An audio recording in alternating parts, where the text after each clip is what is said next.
The collected statements by the most important anarchist communist in Puerto Rico, Luisa Capetillo, in Spanish.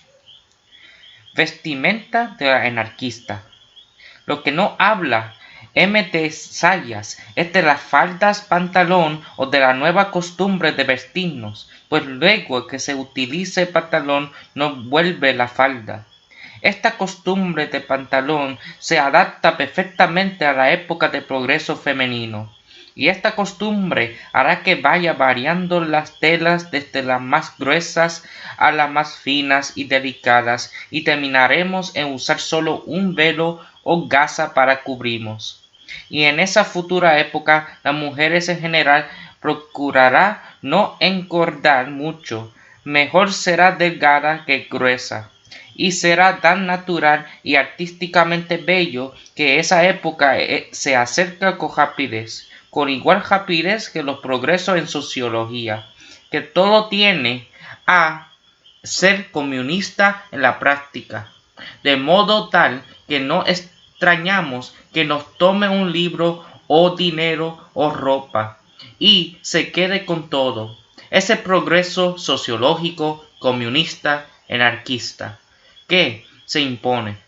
Fundamos sociedades y hacemos reunirse sin la bendición del clero y sin permiso del juez o alcalde. Sin darnos cuenta hemos prescindido de las autoridades eclesiásticas y civiles y políticas que en tanto aclamamos. Y en este desarrollo sociológico se adapta admirablemente la mujer. Esperamos de esas ideas nuestra completa emancipación y todos nuestros derechos y deberes esclarecidos. 1910.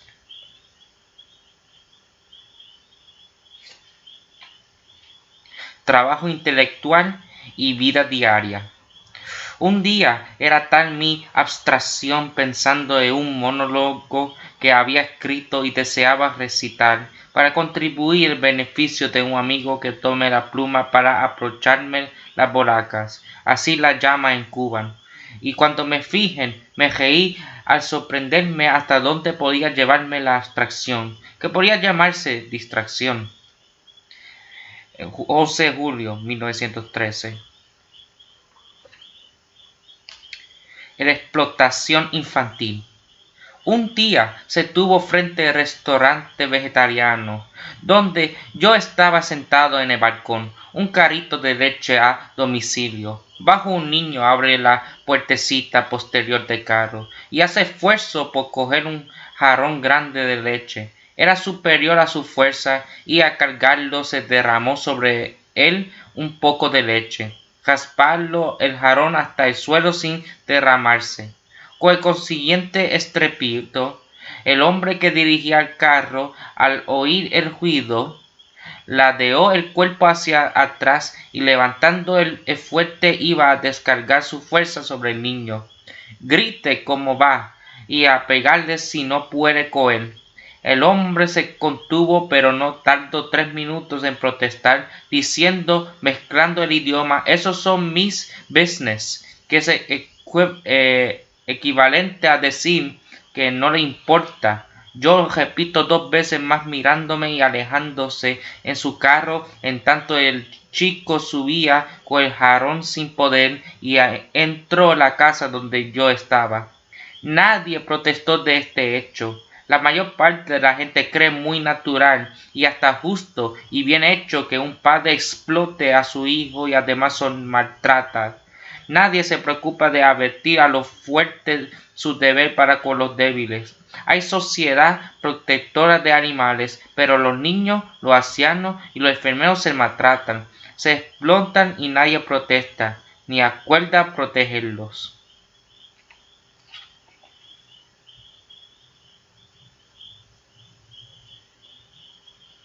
La situación del trabajador puertorriqueño.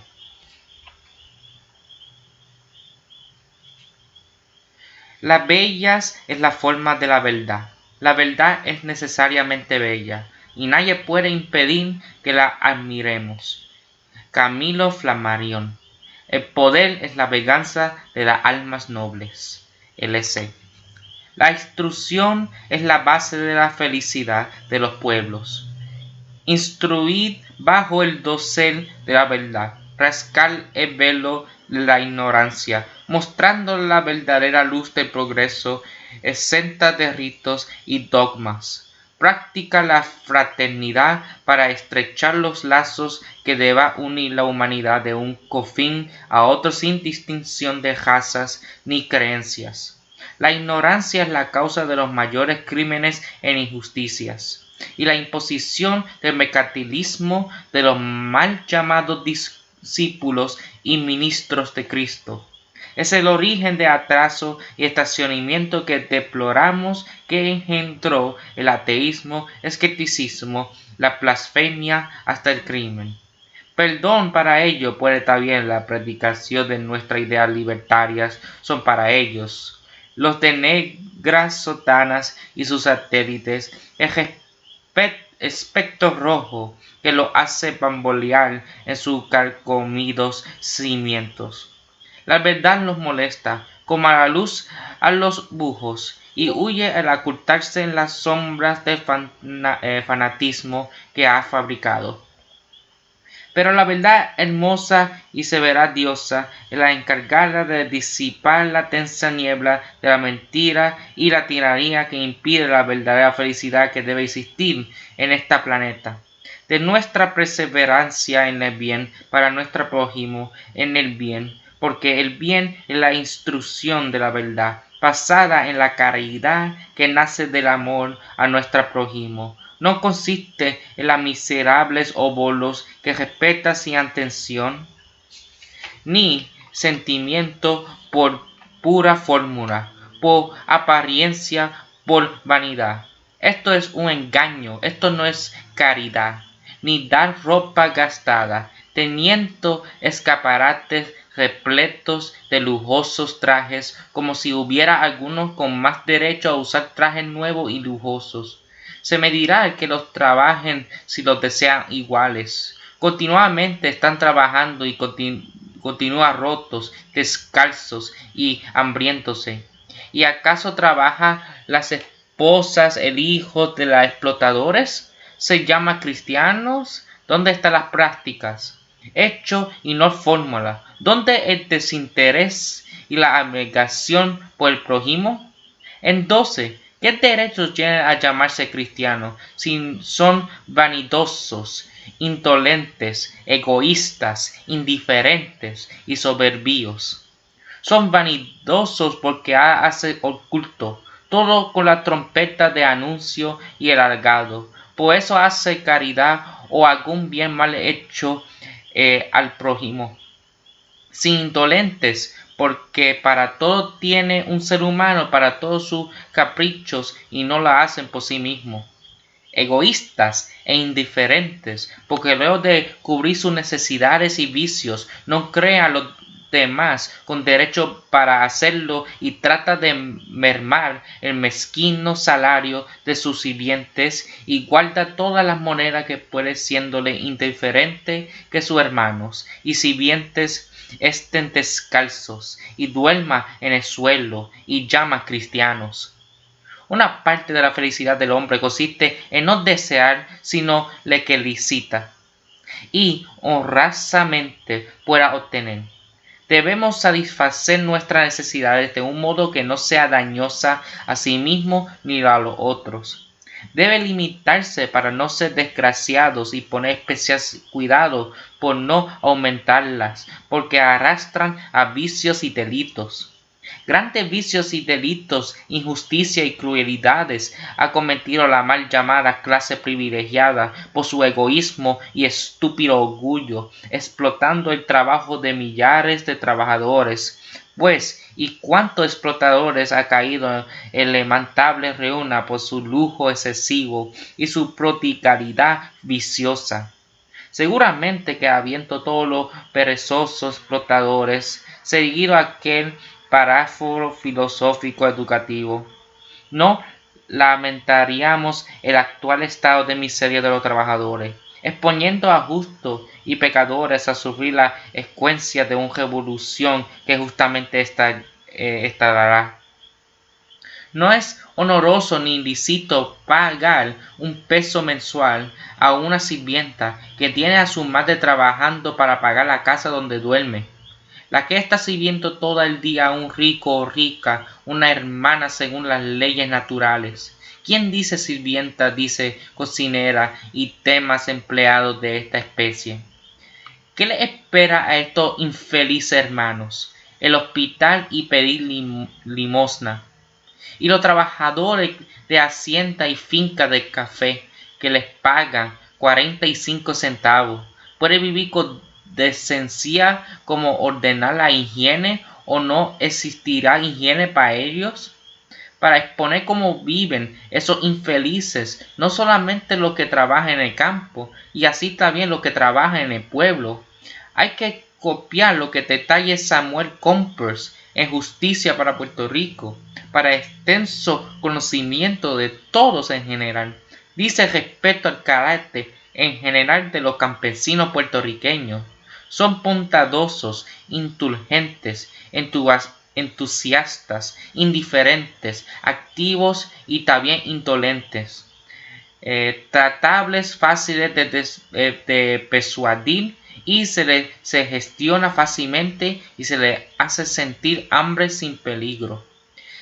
Están en una bellísima isla a la que besan el poderoso mar Atlántico y el hermoso mar Caribe, un bellísimo país con un sol que brilla espléndido y radiante, una tierra que es tan rica, en donde los frutos crecen de una manera poderosa y mágica, en donde puede obtenerse 3 cosechas en el año. Sin embargo, hay hambre, el pueblo está hambriento. Hermanos trabajadores, viejos en esto, he vestido hombres trabajando en las refinerías de azúcar en Puerto Rico, 15 y 16 horas por 40 centavos al día. He visto hombres cortando caña casi arrastrándose, 15 horas al día por 45 centavos. En alguna refinería tiene implantado un sistema de tiendas en las que está obligadas a comprar los hombres que ahí trabajan 15 o 16 horas, pagándole en pequeños cartones o latas estampadas redimibles solo en el avance de la compañía. No he podido leer esto sin estremecerme de horror ante tal esclavitud. Si quisiera dejar este empleo, ¿de qué manera podría salir ello para otro pueblo, con que pagar los medios de transporte en coches o ferrocarriles con las cartones por dinero? Los trabajadores así están compelidos a vivir pegados a la tierra con los antiguos siervos bajo la dominación de los amos. He visto mujeres y jóvenes obreras escogiendo café de 12 a 14 horas al día por 15 y 20 centavos. He visto peores recibir solamente que 15 a 30 centavos por 11 y 12 horas de trabajo. Viajando por la carretera en varias ocasiones, el preguntarle cuántos salarios ganaban, me contestaba que no sabía hasta el momento que pagársele. En mi viaje por Puerto Rico he visto más hombres ociosos, no por gusto, sino porque no puedo encontrarlo, que jamás he visto en mi vida en igual número de población que no tenga nada que hacer. Nunca en mi vida he visto tantos hombres con su ropa jota y niños descalzos y semidesnudos. Jamás vi tanto ser humano con las señales de la mala alimentación, ni tantas mujeres ni tantos niños con las horribles señales de hombre en su rostro. Vi en aquella tierra con un clima balsámico, con un sol pleno, brillante con una veracidad prodigiosa. Vi lo que nunca había visto, numerosas pocilgas, en las que los rayos del sol penetran por las pequeñas puertas a que tanto el interior completamente oscurecida. Ahí, en aquellas habitaciones oscuras, habita el padre, la madre y los niños. Ahí comen, ahí duermen, ahí cumplen con las funciones de su vida. He visto 10 a 12 personas juntamente en una pequeñísima habitación. No es uno, sino miles los ejemplos. En las épocas de lluvia se carecen de agua debajo de sus bohíos, pues la forma singular de la casa es la que penetra el número goteras para volver a ir luego a realizar los deberes de la vida. Supone cuán triste es la condición de vida que soporta a estos habitantes. Me limitó a estos párrafos que fueron escritos de discusión pronunciado por Samuel Compes en una recepción en Washington para enterar a ellos allá. Pero hay que recordarlo aquí, pues para desapercibir tan miseria y contestar que están acostumbrados y no trata de mejorar tan triste situación. Lo que dijo Compes está pensando, y con todo esto se llama cristiano.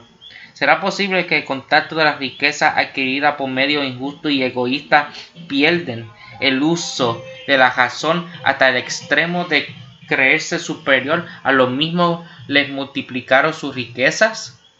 No produce y todo consume. Los parásitos que ha de destruirlos son moluscos adheridos a las rocas. Hay que destruir las rocas para que busque el modo de arrastrarse para vivir, o que perezcan con inútiles, aunque en la naturaleza no hay nada inútil. Ellos se han fabricado esta inutilidad por su indolencia. Destruyendo la base cae la estatua.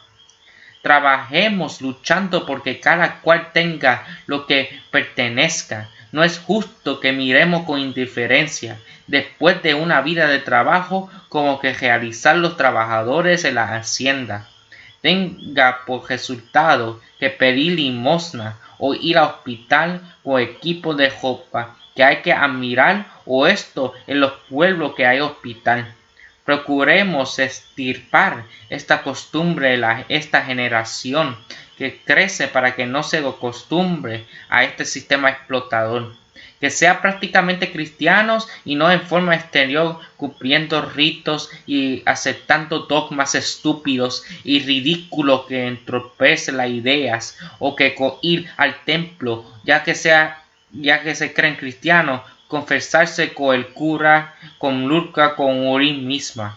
¿Cuánto Cristo o yo misma?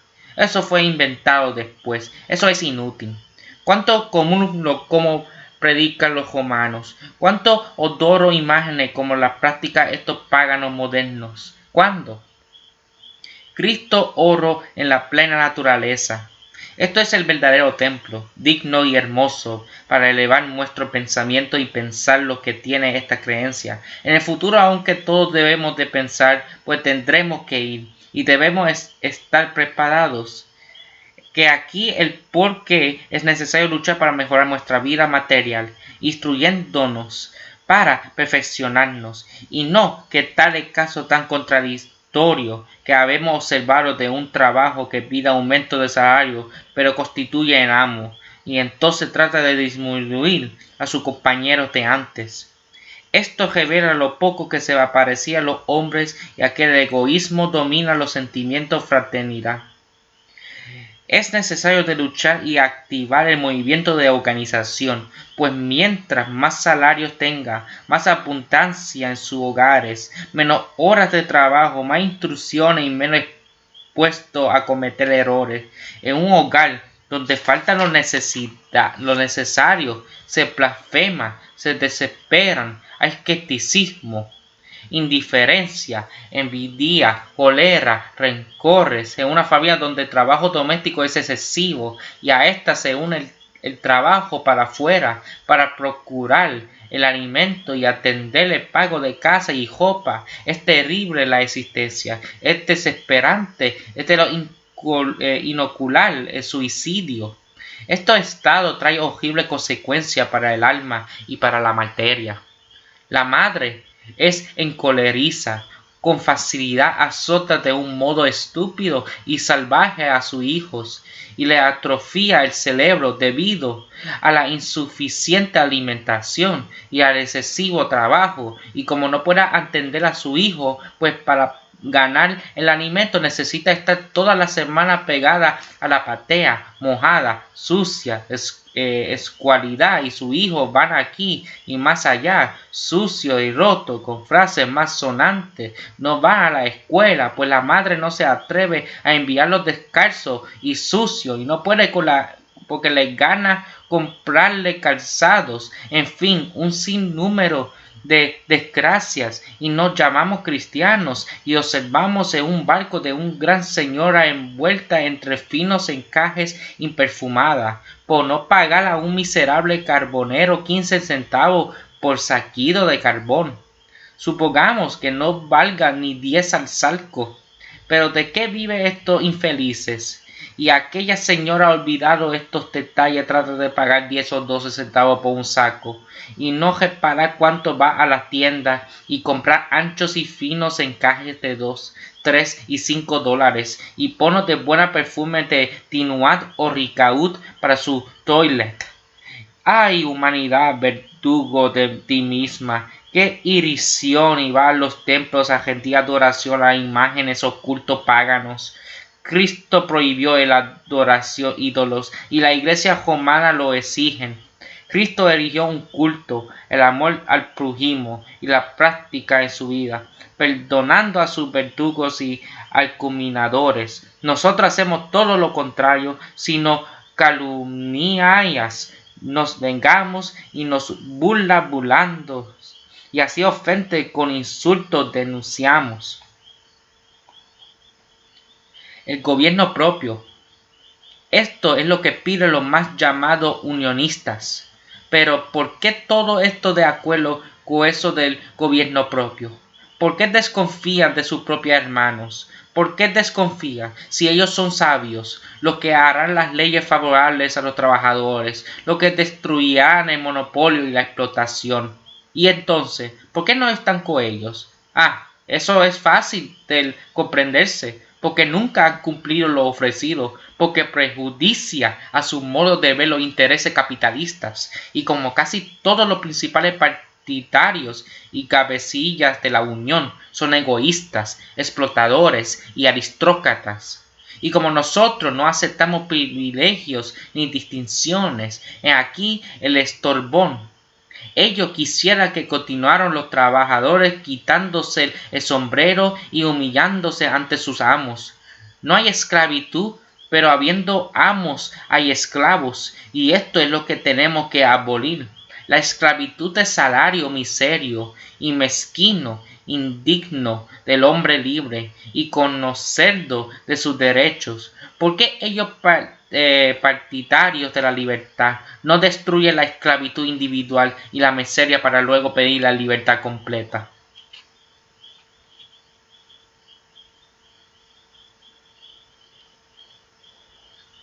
Sobre las cárceles.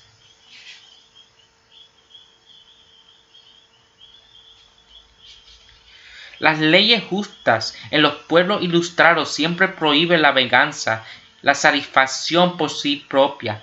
La generosidad, la grandeza de alma y el valor nos conduce a proteger a quien nos ha ofendido, y entonces nos hacemos superior a él. Y aun con esto podremos cambiar la disposición de su corazón de manera que, sin recurrir a una moral sobrenatural, conocemos que nuestra interés exige que ahoguemos dentro del corazón de espíritu de venganza, que todos tenemos más o menos. Sócrates dice que no es permitido a un hombre injuriado vengarse con otra injuria. Cuando el orgullo y la venganza camina adelante, la siguiente detrás del deshonor y el castigo. Después de no hacer mal a nadie y de hacer todo el bien posible, debe ser el hombre justo, equitativo y liberal. ¿Contiene algún medio justo e instructivo llevar a la cárcel a un infeliz que se apoderó de unos plátanos o patatas o algún pollo de pan sin preguntarle si tiene familia y si encontró trabajo? ¿No sabe que el hambre es superior a las leyes y el derecho a la existencia superior a todo, y que, conociendo que el actual sistema es un cúmulo de injusticias más o menos reformadas pero erróneas debido a los ambicios egoístas?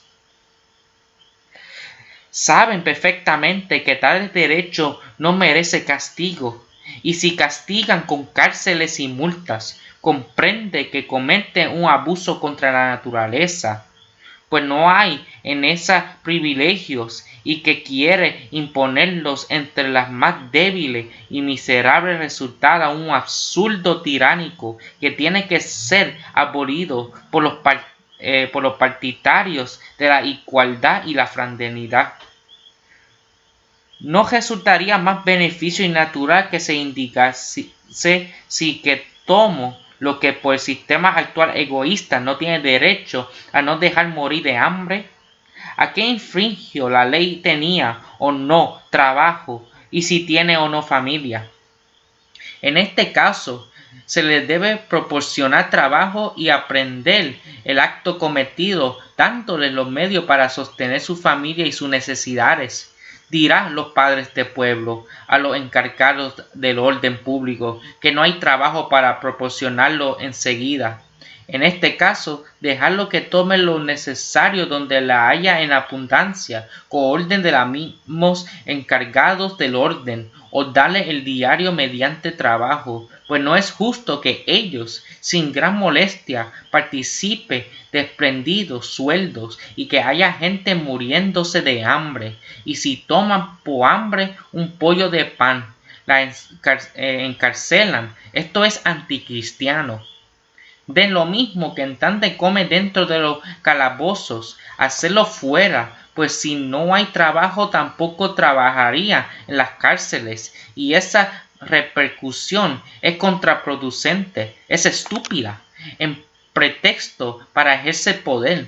Pues si bien el decálogo dice, no codiciarías bienes ajenos, fue escrito acento con la intención de evitar la envidia y no por rencor, venganza o apetitos salvajes, y a tomar objetos ajenos con la maligna intención de hacer daño, pero no para satisfacerse, nada menos que el deber de sostener a todo trance en nuestro organismo.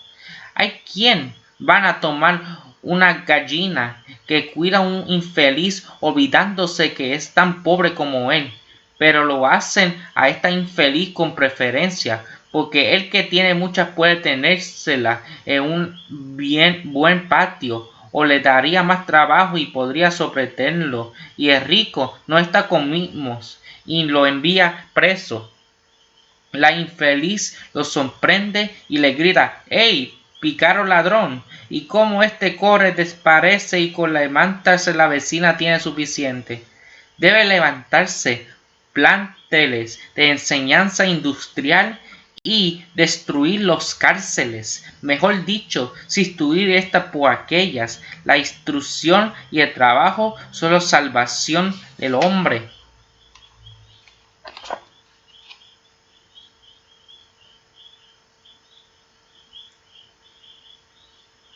El cajero, el relato sobre la propiedad y el robo.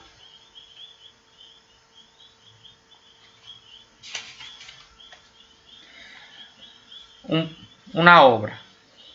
Por una de esas casualidades de la vida, Ricardo se ha ido a encontrar un protector que le había pagado sus estudios de perito mercantil.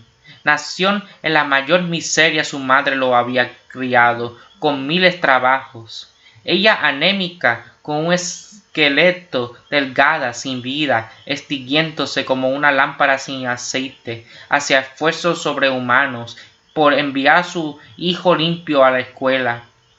La esperanza que la quedaba cuanto pensaba en el desamparo del niño era Patrino, un hombre de alguna edad austero, sobrio, que había hecho algunas economías, con un comercio de detalle buido su hijo, como si hubiera alegrado que don Castro se acordara de su hijo.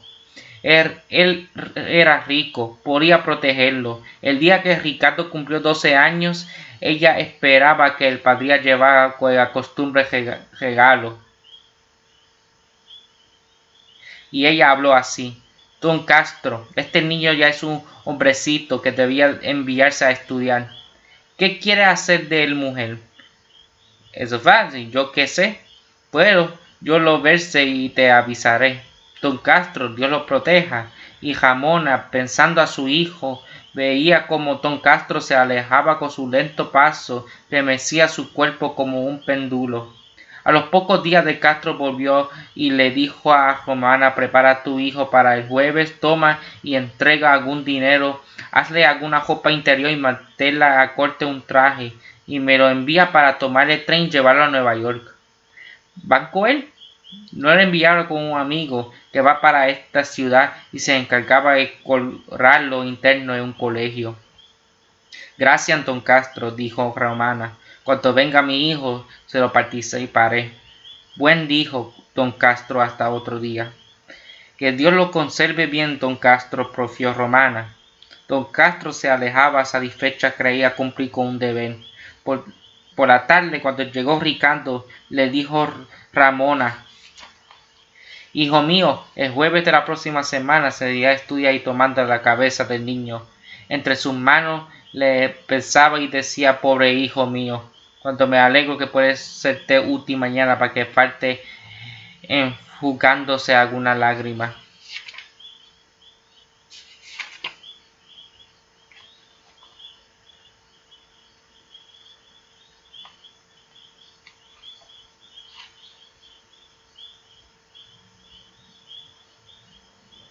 La humanidad del futuro.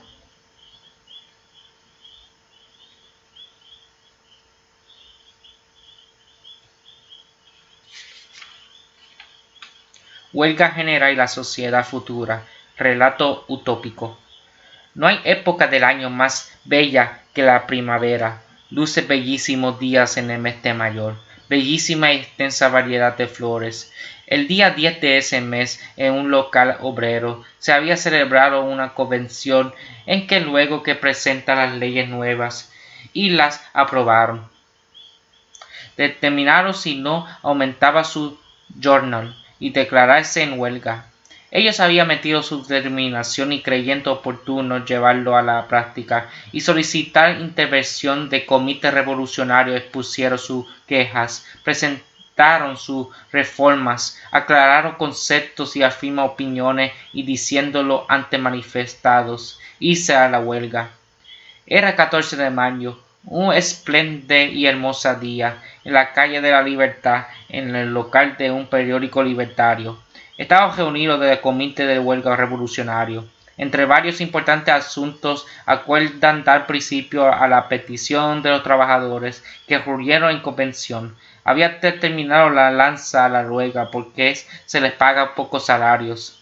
El comité determina que, estando en condiciones de sostenerla, ellos la ejecutaban, y que el programa que presenta era muy pobre y aspiraciones, que eso era continuar en el mismo, que ellos deseaban tomar la dirección del movimiento y que ponía en su disposición la cooperativas establecida para que fueran a gastar, no pasar al campo contrario. Había varios depósitos de comestibles muy bien organizadas y de telas y calzados para la comunidad, que había empezado con 10 individuos y había 11.000.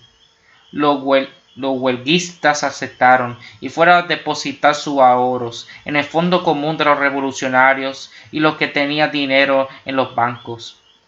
Los llevaron al fondo común para que enviaba la cooperativa de Estados Unidos para que remitieran productos que era no posible obtener aquí con igual facilidad. Tenía un local con una máquina de hacer calzado, con la cual provenían las temas y cada semana, y el encargado era diferente. Para que no hubiera atrofia de organismo y que atendía a la pandería, pasaba en la semana de zapatería y depósito de ropa, y a la imprenta a cada uno de los diferentes locales. Además tenía algún terreno en el cual iba todo a la libra de la tierra y lo cosecha el grano y las legumbres. Había escritores, artistas, periodistas, abogados, científicos, médicos, y todos habían aprendido y cultivar la tierra. El abogado se hallaba muy feliz, cada día más elocuente orador. El escritor y el artista y el poeta se sentían más fecundos y más prodigiosos en el arte. No se obligaba a nadie a ir a una función que no fuera de su agrado, pero el deseo de igualdad los impulsaba a contribuir a la fecundación del bien común. El abogado como oración hacía solo de la palabra y hacía una comparación de cuánto iba al foro y presentaba defensa o acusación contra todos los fallos injustos que el juzgado imponía y decir que pertenecía el día que se presentó a defender las leyes de la comunidad, por cual había ingresado de ellos entre ellos. Esto era cuanto semanalmente terminaba su trabajo. El artista hacía una descripción bellísima de un futuro cuadro que había surgido ahí en plenas naturales, bajo los ardientes rayos del sol y con el arado en la mano, y se iba a su elegante tellar y prepararlo lujosamente, adornado por los trabajadores, carpinteros y ebanistas y demás. Su cuadro iba al salón general, sentía por los poetas y artistas gran cariño, y disputaba entre ellos el arreglo de su gabinete de estudios con las creaciones nuevas. El escritor iba tomando nuevas ideas y recogía deliciosos datos para una novela que iba a publicar que aumentaría la biblioteca común. El científico, que continuamente analizaba y combinaba en su laboratorio químico, explicaba cómo ahí se había hecho un nuevo descubrimiento o lo iba a desarrollar para ver el resultado. Había descubierto un exigir de juventud y belleza real y efectivo.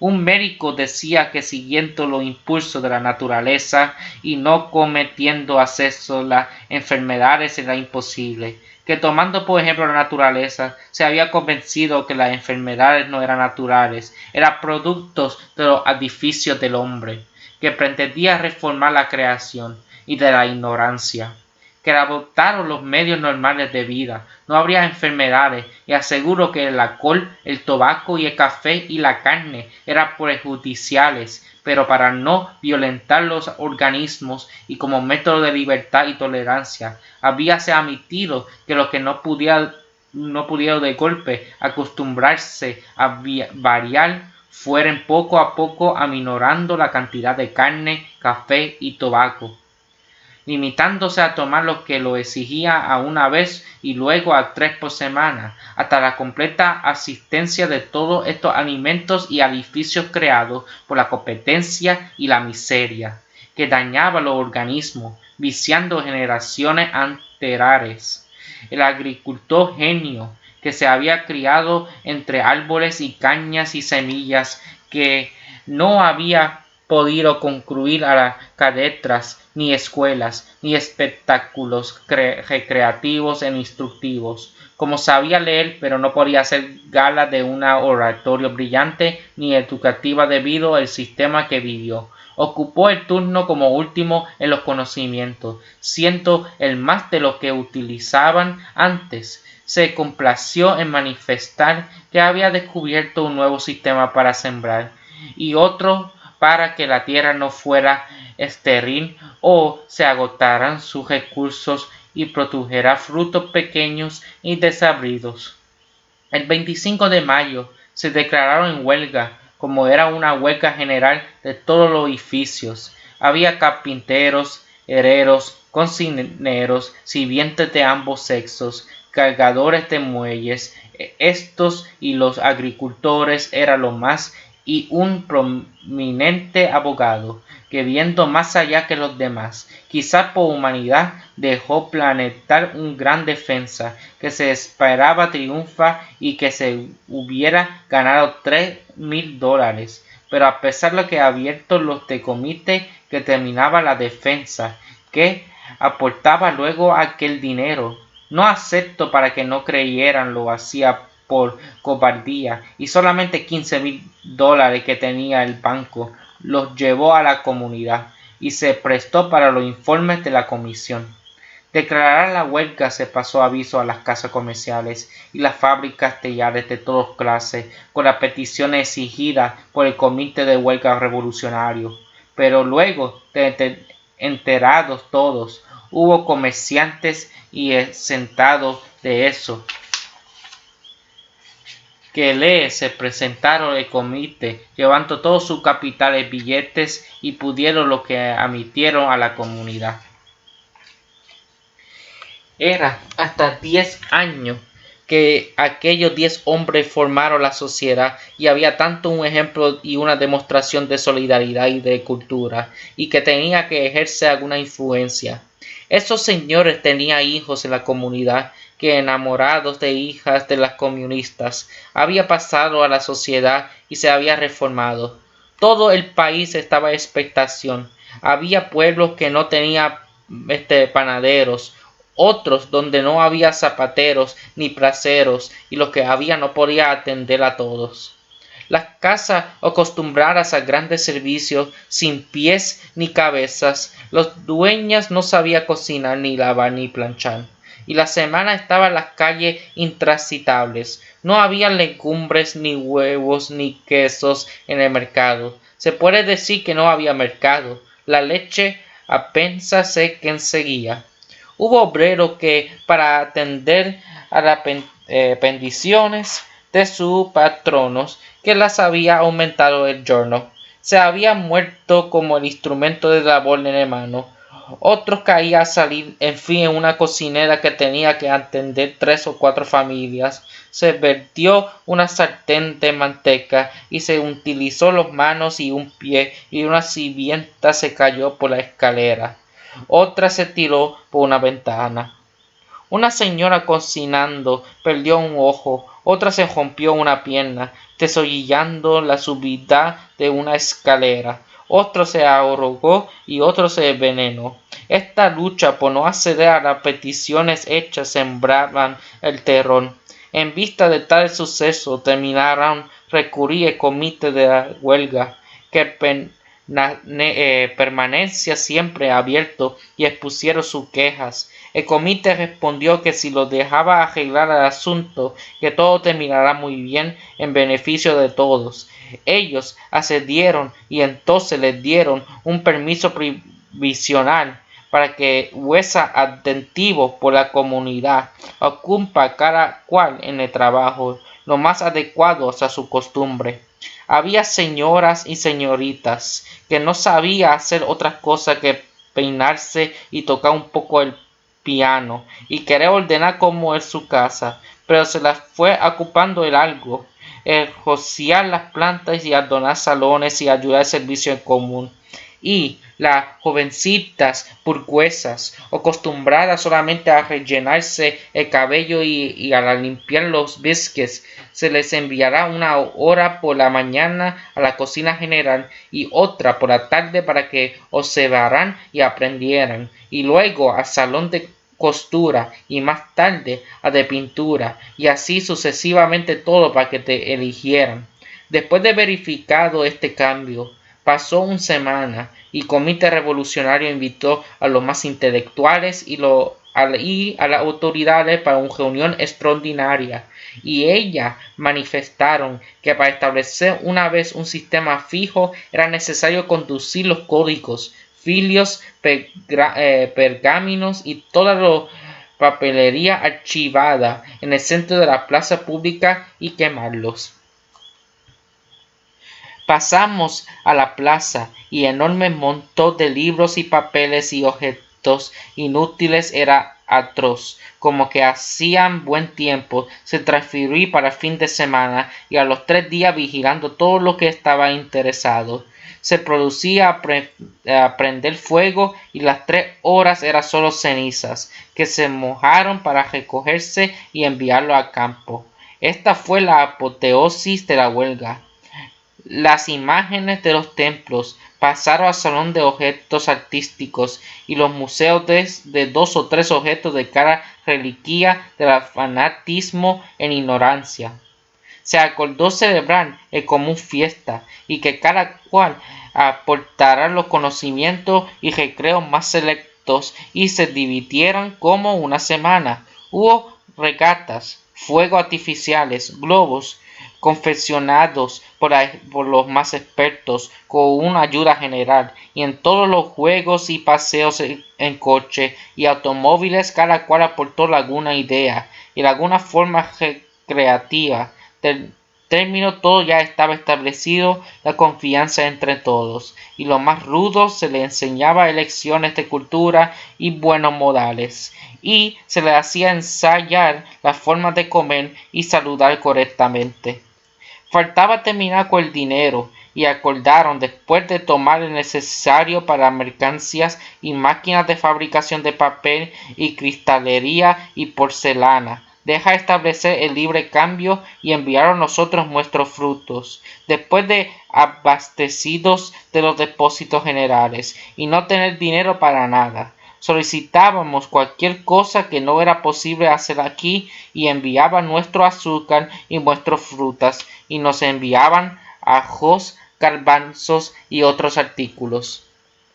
Los enfermeros aminoraban lo que había ya de época pasada, se tenía en condiciones especiales.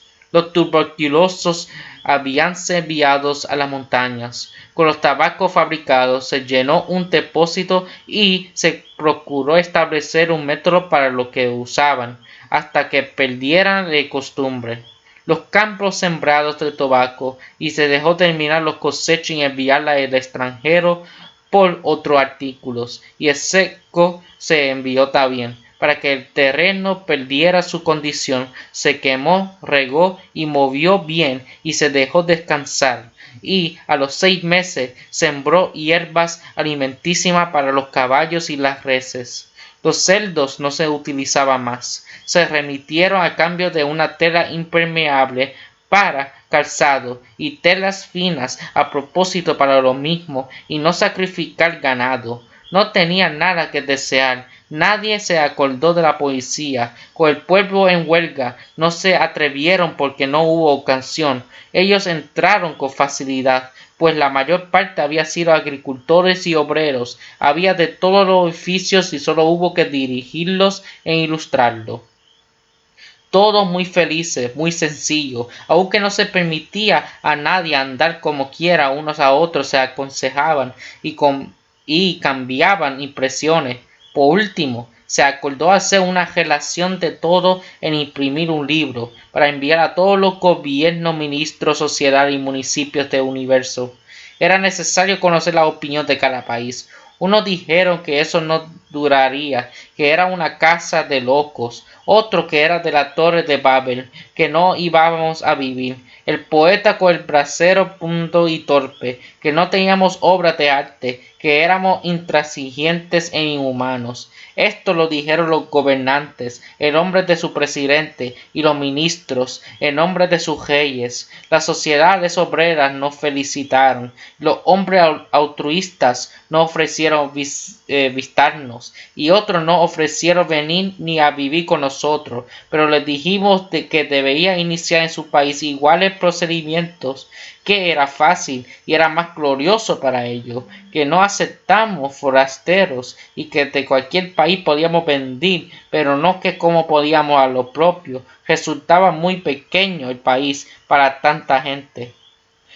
Todo quedó así y nosotros esperamos que se practiquen tales ideas para bien de todos los humanos y el nombre de la fraternidad universal. San Juan, septiembre 19 de 1910.